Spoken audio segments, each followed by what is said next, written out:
आज चटणी करायची आहे, त्याची तयारी थोडी झाली आहे, थोडं राहिले. हा 8 वाजले म्हणा. हां आलो 8 वाजलेत आता. 8:30पर्यंत चटणी द्यायची आहे त्यांना, म्हणजे चटणी सामान सगळं. कधी यायचं काय माहिती. राम काका आले की त्यांना द्यायचं. काय होतं आहे त्याला. ओके कॅमेरा मग असे खोकून थोडं हे झालं. मी झाकून घेतलं होतं तरी एवढं काय वाटलं नाही. बाकीची लई खोकत होती त्या ह्यानं. A few inches later. दिसेना झालंय. इकडं चाललंय. प्रायव्हेट आहे का चाललंय कुठं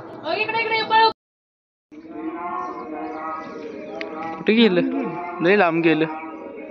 दिसेना पण झालं आता कुठं.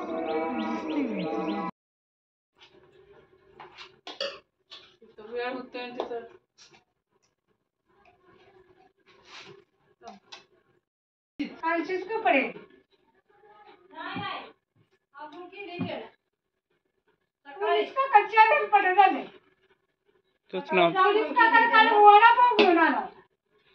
आंघोळ सकाळीच केली. आंघोळ करून दुसरी कपडे घातले. तीच वाटते ती कालची. ती 2 टाकली मी. 2 ड्रेस आहेत. हा म्हणजे लगेच मी इकडे करत कुरडे चालले ते आज म्हणा. कोण कुरडे केले पण माझ्या काय मनाचा गेला. कुठलंही ना.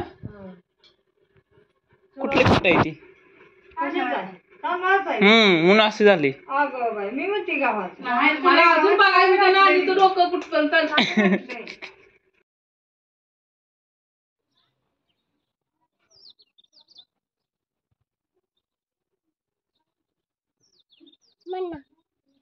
काय मी जातो. बस तू. पाणी ठेवू का आत.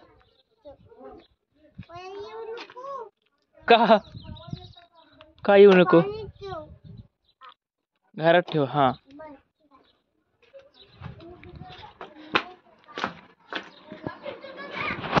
A few moments later.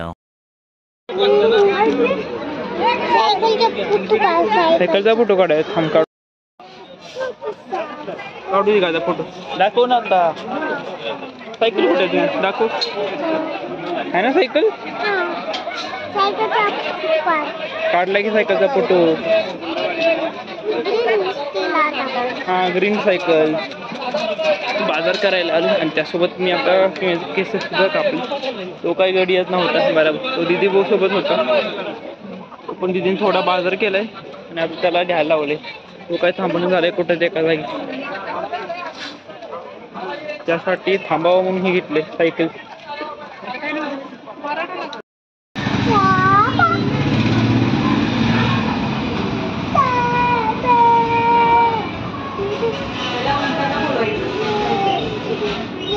खावा.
मळ्यात आलो तू मग अशी जेवण इथं झालं तर चाललोय घरी. कारण आबांचा फोन आला होता की 10:30 वाजून गेले तर 11:45 झाले. कधी यायचं घरी. जायला पाहिजे. लेट झालं. तर मॅच सुद्धा बघत बसलो होतो. चर्चा चालू. चला जातो. आबा इथे वाट बघत असतो. भेटूया उद्याच्या ब्लॉगमध्ये. Thank for watching. Bye bye.